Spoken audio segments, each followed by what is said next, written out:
Zinc सबसे अहम असाब की दवा है या असाब की दवाओं में से एक बहुत अहम दवा है। इसका गहरा असाब से ताल्लुक़ है और जिंक का मरीज़ आप ये समझ लें जिसका नर्वस ब्रेकडाउन हो चुका हो या लंबी बीमारियों की वजह से असाब जवाब दे चुके हों या असाब इतने कमज़ोर हों कि बीमारियों को जिस्म के बाहर उछाल न सकते हों, उसके नतीजे में जो बीमारी भी है अंदर ही दबी रहती है। और ख़ास तौर पर जिंक उस वक्त पहचाना जाता है जब ये वबाई अमराज खसरा वगैरह फैलती हैं और जो जिंक का मरीज़ बच्चा या बड़ा भी हो वो बीमार रहता है और दिन ब दिन तकलीफ़ बढ़ती रहती है, मगर जिल्द पर उसकी बीमारी उछलती नहीं। ये वजह है कि इसकी वजह ये होती है कि असाब कमज़ोर हैं, उनमें ताकत नहीं कि उसको उछाल सके। ऐसी सूरत में जिंक चोटी की दवा है। इसी तरह ऐसे फालजी अमराज जो आके बैठ रहे हैं और उनका कुछ बने ना, इधर उधर किसी सूरत में भी कोई उनका मैलान ना हो, गोया वो आके ठहर गए हैं, उसमें अगर जिंक दिया जाए तो असाब में एक इज़्तिराब पैदा हो जाता है और एक जिदोजहद शुरू हो जाती है। साफ पता चलता है कि जिस्म ने बीमारी के ख़िलाफ़ एक रद्द अमल दिखाया है। बस जिंक की दबी हुई बीमारियाँ हों, खा वो वबाई हों या असाबी हों, जिंक उनमें रद्द अमल पैदा करने के लिए चोटी की दवा है।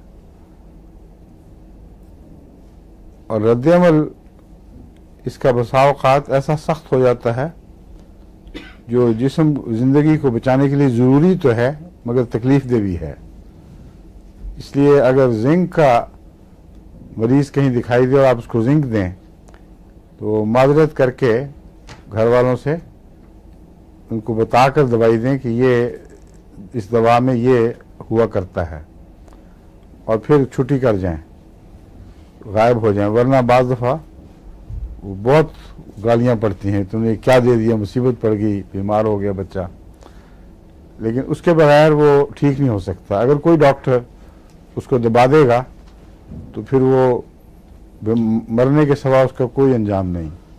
अंजाम तो सबके मरना है मगर ये बीमारी दब कर मोहलिक हो जाती है, इसलिए उसको उछाल कर बाहर लाना ज़रूरी है और जिंक से ये मकसद हासिल हो जाता है।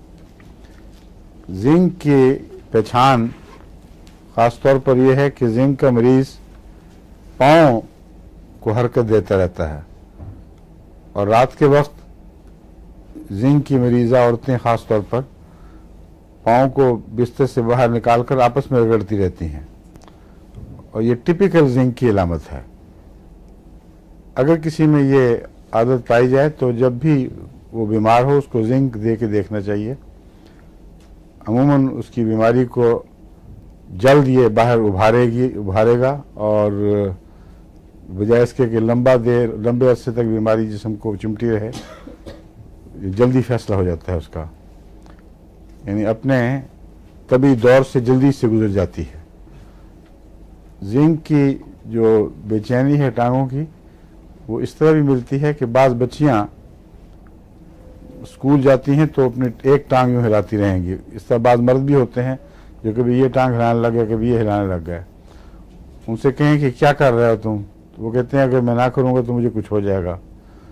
एक बेचैनी होती है उनको और टांग हिलाने से वो कहते हैं कि हम रुक गए तो शायद सर दर्द हो जाए या कोई और तकलीफ़ हो जाए। ये जिंक की अलामत है ख़ास तौर पे। जागते हुए, दिन को बैठे हुए भी और रात को सोते में अमूमन दोनों पाँव का आपस में रगड़ना, ये ख़ास जिंक की पहचान है और इससे एक दफ़ा आप मरीज़ को पहचान लें तो उसकी बाकी दवाओं में भी जिंक मुफीद साबित होगा।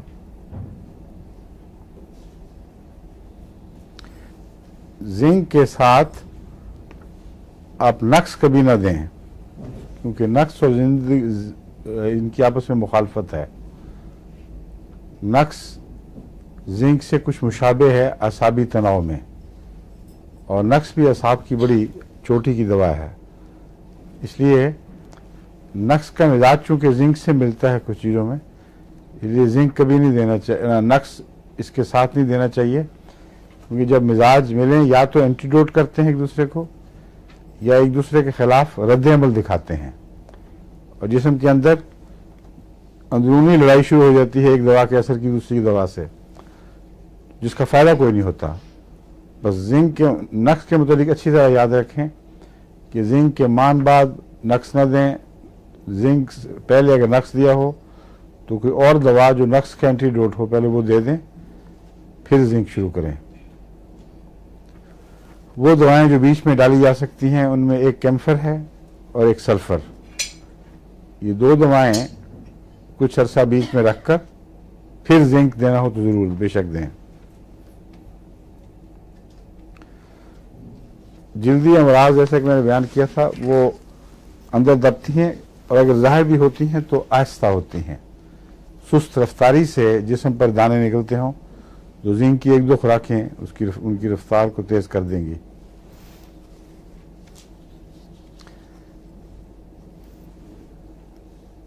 बाज़ दफ़ा बच्चियों को जब जवानी की उम्र में पहुंचती हैं तो मेंसेस एस्टेब्लिश होने में बहुत देर लग जाती है। थोड़े से दाल लेंगे, फिर कोशिश, फिर डर जाएंगी, फिर रुक जाएंगी। ये जो बात है ये जिंक की निशानदेही करती है, और अगर जिंक से उसका इलाज ना किया जाए तो बाज़ दफ़ा रहमी ताल्लुक़ वाली बहुत सी दायमी बीमारियाँ लग जाती हैं, और बाज़ दफ़ा असाब की तकलीफ़ें, मसलन हाथों का कांपना, लरज़ना और कई असाबी कमज़ोरियाँ उसके ज़िंदगी भर के लिए साथ लग जाती हैं। ट्विचिंग, जर्किंग, झटके लगना।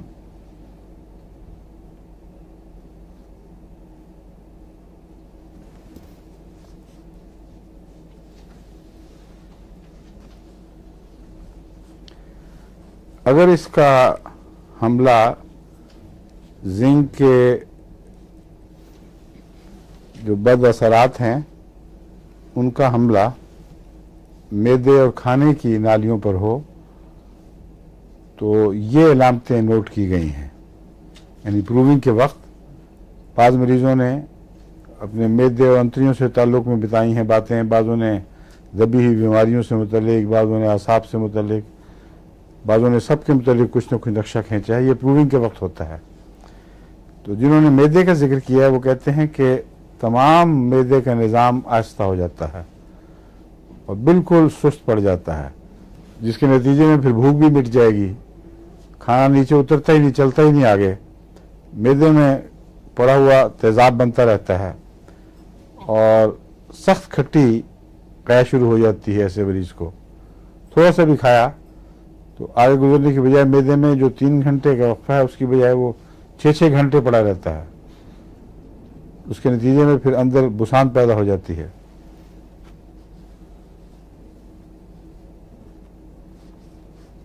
ब्लैडर यानी मसाने में जहाँ पेशाब जमा होता है वहाँ ख़ास तौर पर पैरालिसिस का ताल्लुक कॉन्स्टिपेशन से भी होता है। यानी दोनों बातें इकट्ठी पाई जाती हैं, जिसका मतलब ये है कि वही सुस्त रवि जो है निज़ाम की, जो खाने पीने के और जो हज़म करने का निज़ाम है, उसके निचले हिस्से से ताल्लुक़ अगर हो तो उसमें पेशाब और इजाबत वगैरह दोनों में इकट्ठी अलामतें ज़ाहिर होती हैं।